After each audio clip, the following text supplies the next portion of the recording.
समझना है मर्म। एक तरुण तपस्वी ने छेड़ा, एक तरुण तपस्वी ने छेड़ा अभियान अहिंसा का। जगव्यापी हो आह्वान अहिंसा का। यही मुनिवर की कामना, यही गुरुवर की भावना। अहिंसा महाकुंभ से धर्म की हो प्रभावना। यही मुनिवर की कामना, यही गुरुवर की भावना। अहिंसा महाकुंभ से धर्म की हो प्रभावना। पागलपन में इसलिए कह रहा हूं कि जब क्रोध का भूत आदमी के सिर पर सवार होता है, सिर पर सवार होता है, तो आदमी भूल ही जाता है कि उसे क्या करना है और क्या नहीं करना है। आदमी भूल ही जाता है कि जो करने जा रहा है उसका परिणाम क्या होगा। आदमी ये भूल ही जाता है कि मैं जहर खा रहा हूं, इस जहर खाने से मेरी अपनी ही आत्महत्या हो जाएगी। आदमी भूल ही जाता है कि मैं अपने पैरों पर कुल्हाड़ी मार रहा हूं, कुठाराघात कर रहा हूं, मेरे ही पैर कटेंगे, मुझे ही चोट लगेगी। आदमी भूल ही जाता है कि मैं स्वयं अपने लिए गड्ढा तैयार कर रहा हूं। आदमी भूल ही जाता है कि मैं स्वयं अपनी मौत का इंतजाम कर रहा हूं। क्रोध का भूत जब सिर पर सवार होता है। एक आदमी ने मुझसे पूछा, अगर सामने वाला क्रोध में लाल पीला हो रहा है, अगर सामने वाला क्रोध में उफन रहा है, अगर सामने वाला क्रोध में आग बन रहा है, अगर सामने वाला क्रोध में अंगार बन रहा है, अगर सामने वाला क्रोध में उबल रहा है, तो हमें क्या करना चाहिए? मैंने उससे कहा, अगर दूध गर्म होने के लिए रखा है और गर्म होने के वक्त गर्म होते होते वो दूध उफनने लगता है, तब आप क्या करोगे? उस आदमी ने कहा कि उस दूध उफनते हुए दूध पर हम 2-4 ठंडे पानी के छींटे मार करके उसे शांत कर देंगे। मैंने कहा बस यही प्रयोग, यही फार्मूला आप उस व्यक्ति के साथ अपनाइए। अगर सामने वाला क्रोध में उबल रहा है, सामने वाला क्रोध में उफन रहा है, अगर उबल रहा है, क्रोध में आग बन रहा है, तो आपको फिर वही प्रयोग करना चाहिए। मीठे शब्दों के छींटे मार करके उसके क्रोध को शांत करना चाहिए। मीठे शब्दों के छींटे। अगर तुम्हारा बेटा क्रोध कर रहा है,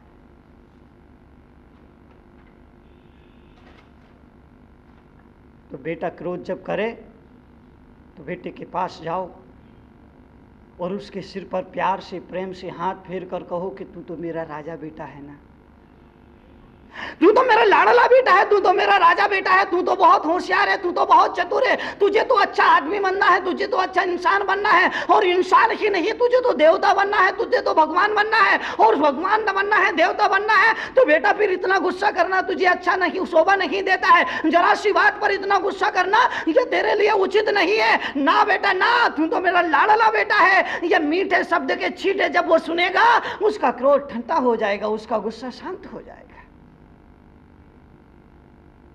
क्रोधी के ऊपर मीठे शब्द के छींटे डाल दो तो क्रोधी शांत हो जाता है।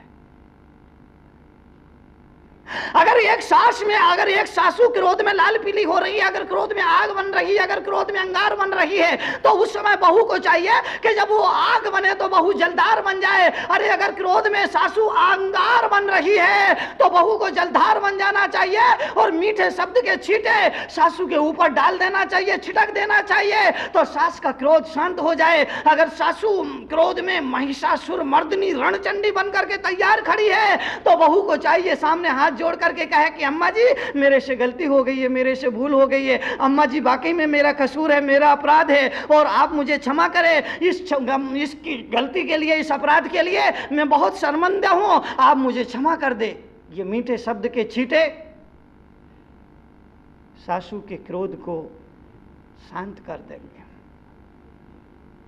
अगर कभी पति क्रोध में है तो समझदार पत्नी को चाहिए, होशियार पत्नी को चाहिए कि पत्नी सब पति के सामने जाकर के अपनी गलती स्वीकार कर ले, अपना अपराध स्वीकार कर ले। अगर उसका अपराध ना भी हो, अगर उसकी गलती ना भी हो, तो उस वक्त उसे सफाई नहीं देना चाहिए, अपने को निर्दोष बताने का प्रयत्न नहीं करना चाहिए। अभी तो ये कह के स्वीकार कर लेना चाहिए कि ठीक है मेरे से अपराध हो गया है, अब मैं आगे ध्यान रखूंगी, भविष्य में ऐसा ना हो इसका पूरा भरसक प्रयास करूंगी। बस ये मीठे शब्द के छींटे पति के दिल को सांत्वना देंगे और उसका क्रोध ठंडा हो जाएगा।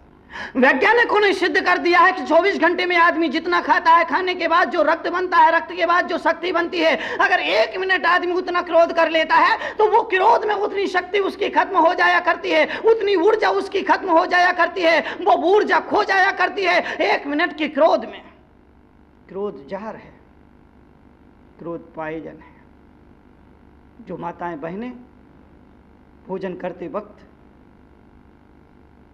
क्रोध किया करती हैं, वो भोजन जहर बन जाया करता है। अगर कोई माँ, कोई बहन, कोई बेटी अपने बेटे को अगर दूध पिला रही है, स्तनपान करा रही है, दूध पिला रही है, और दूध पिलाते पिलाते अगर वो क्रोध में दूध पिलाती है, आक्रोश में दूध पिलाती है, अगर मन में खेद खिन्नता लेकर के अपने बालक को दूध पिलाती है, तो वो दूध उस बालक के लिए अमृत का काम नहीं करता है, वो उसके लिए जहर का काम करता है, विष का काम करता है, पॉइजन का काम करता है। इसलिए डॉक्टरों ने निर्देश दिया है कि जब आप अपने बेटे को दूध पिलाएं तो प्रसन्न होकर के पिलाएं, मन गदगद करके पिलाएं, प्रसन्न का अनुभव करके और चेहरे पर मुस्कुराहट ला करके अगर दूध पिलाएंगे तो वो दूध जीवन में स्वास्थ्य का कारण बनेगा, वो स्वास्थ्य को अच्छा रखेगा और वो अमृत देगा, बच्चे की सेहत के लिए औषध का काम करेगा। माताएं बहनों को विशेष ध्यान रखना चाहिए कि अगर वो घर के किसी सदस्य को, परिवार के किसी सदस्य को भोजन परोस रही हैं तो प्रसन्नता से भोजन परोसें, क्योंकि आप केवल अपने पति के लिए, अपने बेटे के लिए, अपने पिता के लिए, अपने पुत्र के लिए भोजन नहीं परोस रही है, भोजन नहीं परोस रही है, अभी तो उसके साथ जहर और अमृत भी परोस रही है। अगर प्रसन्नचित होकर के, खुश होकर के, प्रेम से भर करके भोजन परोसती है तो वो भोजन में आप अमृत परोस दिया करती है, और उस भोजन को खाने के बाद वो व्यक्ति अमृत की अनुभूति करता है, वो भोजन उसके लिए अमृत बन जाया करता है। और अगर क्रोध में आकर के, अहंकार में आकर के, कलह करते हुए, झगड़ा करते हुए, विवाद करते हुए अगर आप भोजन परोसती है तो निश्चित वो भोजन केवल भोजन नहीं होता है, वो जहर भी हुआ करता है, वो जहर का काम किया करता है, वो सेहत पर भी प्रभाव डालता है और उसके दूरगामी परिणाम बहुत खतरनाक हुआ करते हैं। भोजन केवल भोजन नहीं होता है, वो प्रार्थना भी होता है, वो अमृत भी होता है, वो जहर भी होता है, वो अभिशाप भी होता है। प्रसन्नता से भोजन लिया जाता है, वो अमृत का काम करता है, प्रसन्नता से भोजन दिया जाता है, वो अमृत का काम करता है। और अगर क्रोध में भोजन खाया जाएगा, पेट तो भर जाएगा लेकिन तृप्ति नहीं होगी। तुमने कभी ख्याल किया, कभी विचार किया, जब तुम क्रोध में होते हो तो भोजन ज्यादा करते हो। क्रोध में अगर आदमी है, भोजन करने के लिए बैठेगा तो खाता जाएगा, खाता जाएगा, खाता जाएगा, ढेर सारा खाने के बाद भी उसका पेट नहीं भरेगा, उससे तृप्ति नहीं होगी। क्यों नहीं होगी? इसकी वजह केवल इतनी है कि क्रोध में जब होता है तो क्रोध अग्नि का काम किया करती है, और वो आग में जाकर के, अग्नि की भट्टी में पड़ करके वो भोजन तुरंत भस्म हो जाया करता है, तुरंत जल जाया करता है। इसलिए डॉक्टरों ने कहा है कि क्रोध में व्यक्ति आग बन जाया करता है, और आग में जो भी पड़ता है आग उसे जला दिया करती है। आग जलाने का काम करती है। उससे बचना है तो प्रेम में भोजन करो। प्रेम से भर करके, प्रसन्नता से भर करके जब आदमी भोजन करता है तो थोड़े से भोजन में तृप्ति पा लेता है, थोड़े से भोजन में उसका पेट भर जाया करता है। प्रेम में ज्यादा नहीं खाया जाता है, और क्रोध में जितना भी खाया जाए वो भी लगता है कि कम खाया। प्रेम आदमी को स्वयं भर देता है, क्रोध भरे हुए आदमी को भी रिक्त कर दिया करता है। एक आदमी को मैंने बिठाया और पूछा, कुछ पूछना है? उसने कहा हाँ मुझे पूछना है। मैंने कहा क्या पूछना है? उसने कहा कि मुझे केवल यही पूछना है कि जीवन में आप मुझे एक शिक्षा दीजिए जो मेरे काम आ सके, जीवन में मुझे एक संदेश दीजिए जो मेरे काम आ सके, जीवन में कोई ऐसी बात बताइए जो मेरे जीवन में काम आ सके। मैंने कहा एक ही बात याद रखना, किसी गरीब की कभी हाय मत लेना, क्योंकि गरीब की हाय अभिशाप बन करके जीवन पर आती है और जीवन को तबाह करके चली जाती है। क्रोध दो तरह का होता है। एक क्रोध वो हुआ करता है, एक क्रोध वो हुआ करता है जो उबल करके फूट पड़ता है, और दूसरा क्रोध वो हुआ करता है जो अंदर ही अंदर उबलता रहता है, अंदर ही अंदर घुटता रहता है, लेकिन निकल नहीं पाता है, लेकिन प्रकट नहीं पाता है। जो क्रोध उबल करके फूट पड़ता है वो ज्यादा खतरनाक नहीं होता है, लेकिन जो अंदर ही अंदर उबलता रहता है, घुटता रहता है, लेकिन वो निकल नहीं पाता है, वो क्रोध अत्यंत खतरनाक हुआ करता है। और वो क्रोध हाय बन करके जब आता है जीवन को तबाह करके चला जाता है। गरीब का क्रोध, अमीर का क्रोध इस तरह होता है। अमीर का क्रोध तो तुरंत निकल जाता है,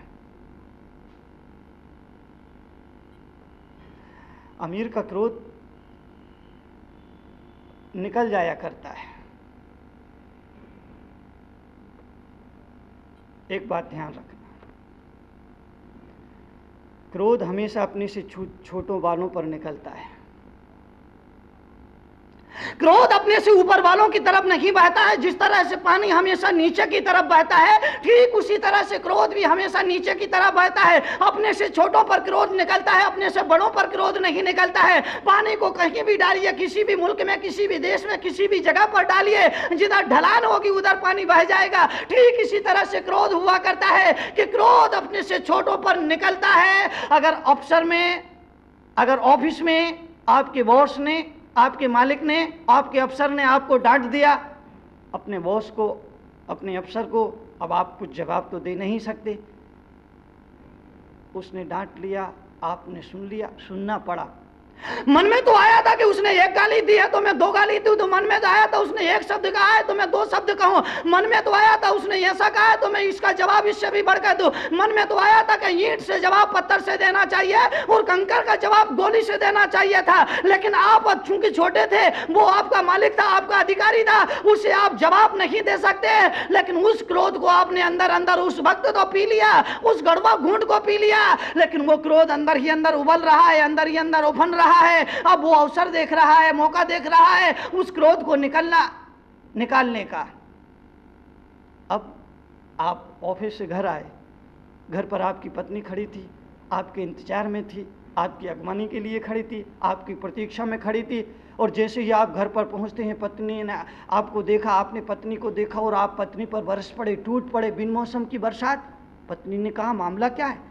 पत्नी ने कहा माजरा क्या है, रोज ये आप इसी तरह आते थे, वो आपकी अगवानी करते थे, आपके चेहरे पर मुस्कुराहट होती थी, उसके चेहरे पर मुस्कुराहट होती थी, आप हाय हेलो कहते थे, वो हाय हेलो कहती थी। लेकिन आज पत्नी सोचती है कि बात क्या है, मामला क्या है। आप आए और आपने, पत्नी ने मुस्कुरा करके आपका स्वागत किया और आप पत्नी पर टूट पड़ते हैं, उससे झगड़ने लगते हैं, उससे लड़ने लगते हैं, उससे विवाद करने लगते हैं, उससे खरी खोटी सुनाने लगते हैं। बात क्या है? पत्नी सोचती है कारण क्या है। अरे कारण कुछ भी हो, कारण कहीं और था, उदाहरण यहां है।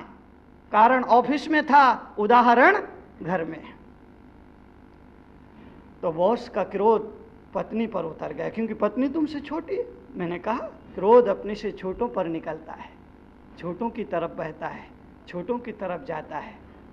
पत्नी जो प्रतीक्षा में थी, आपकी अगवानी में थी, आपके इंतजार में खड़ी थी, उस पत्नी पर आप बरस पड़ते हैं, टूट पड़ते हैं। बिन मौसम बारिश होती है, बिन बादल गरजे ही वर्षा होती है, धुआंधार वर्षा होती है, झमाझम वर्षा हुआ हो जाया करती है। और जो क्रोध 2 घंटे से आपके मन ही मन उफन रहा था, उबल रहा था, अंदर ही अंदर जहर बन रहा था, वो एक झटके में आकर के पत्नी पर निकल जाता है। अगर पत्नी की सहन शक्ति ठीक है तो उसे वो आत्मसात कर लिया करती है, लेकिन पत्नी भी तो संसारी प्राणी है, क्रोध तो उसे भी आएगा। मन उसका भी करता है, इसका जवाब दूं, मन को उसका भी करता है कि मैं भी इससे दो हाथ कर लूं। मन उसका भी करता है कि ठीक मैं कोई कम नहीं, अगर तुमने कहा तो मैं भी कोई कम नहीं हूं। लेकिन पत्नी विचार करती है कि पति को कुछ कहना खतरे से खाली नहीं है, वो भी वो कड़वा घूंट जहर आंख बूंद करके कुछ क्षण के लिए पी जाती है, लेकिन पीने के बाद उसे पचा नहीं पाती है। पत्नी भी इंतजार करती है, अब वो इंतजार कर रही कि मौका मिले और मैं किसी पर ये क्रोध का जहर निकाल दूं। जेठ का बोले नहीं, जिठाने का बोले नहीं, उसे इंतजार करना पड़ेगा। और इंतजार करना पड़े से अपने से छोटे का, और अपने से छोटे में अगर उसके घर में कोई है तो उसका स्वयं का बेटा है, उसका स्वयं का मुन्ना है, उसका स्वयं का लाडला है, उसका स्वयं का पप्पू है, और पप्पू स्कूल गया है।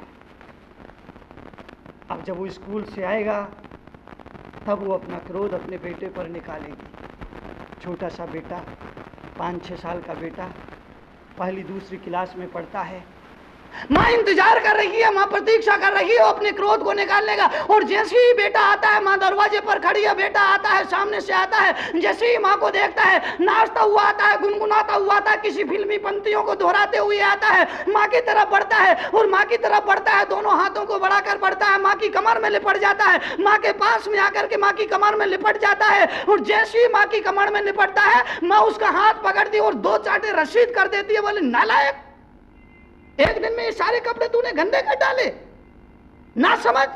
अगर आप जानना चाहते हैं जीवन का व्यवहारिक ज्ञान, चाहते हैं अपने जीवन में परिवर्तन, तो पढ़िए जीवन के व्यवहारिक ज्ञान से रूबरू कराती विश्व में कड़वे प्रवचनों के लिए विख्यात क्रांतिकारी राष्ट्र संत मुनि श्री 108 तरुण सागर जी महाराज की बहुचर्चित पुस्तक कड़वे प्रवचन, जिसका नाम दर्ज है Guinness book of world records में, 14 भाषाओं में, जिसकी अब तक 7 लाख प्रतियां प्रकाशित हो चुकी हैं।